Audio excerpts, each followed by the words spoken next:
ఎవరు సహాయం చేయగలరు తెలుసుకుని చేయగల సామర్థ్యం కలిగిన దేవుడినే మనం అడగాలి. హల్లెలూయా హల్లెలూయా. బాధలు వచ్చినాయనుకో, ఈ బాధలు ప్రతి ఒక్కరు ఏం చేయాలి కదా. ఇప్పుడు మన పార్వతికి బలహీనత వచ్చింది అనుకోండి, ప్రార్థన అంటే చేయగలరు కానీ బలహీనతని విడిపించగలరా? విడిపించే దేవుడికి మనము మొదలుపెట్టాము. హల్లెలూయా హల్లెలూయా. ఏం చేసామండి? దాని కోసం బలహీనతని విడిపించలేదు కానీ ఎవరు విడిపించగలరో ఆ దేవుడిని నేను ఎరుగున్నాను కాబట్టి ఆ దేవుడికి మనం మొదలుపెట్టాం. హల్లెలూయా. ఆ దేవుడు తప్పిస్తాడు.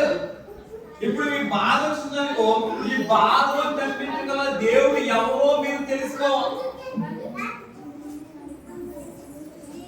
ఇప్పుడు పిల్లలు లేరు అనుకోండి, పిల్లలు ఇచ్చేది ఎవరు? చాలా మంది అంటారు పెళ్లి చేసుకుంటారు నా భర్త ద్వారా కలుగుతుంది అంటారు. నిజమే, అవును చేయమో, కానీ అది పూర్తిగా నిజమో మాత్రమో కానే కాదు.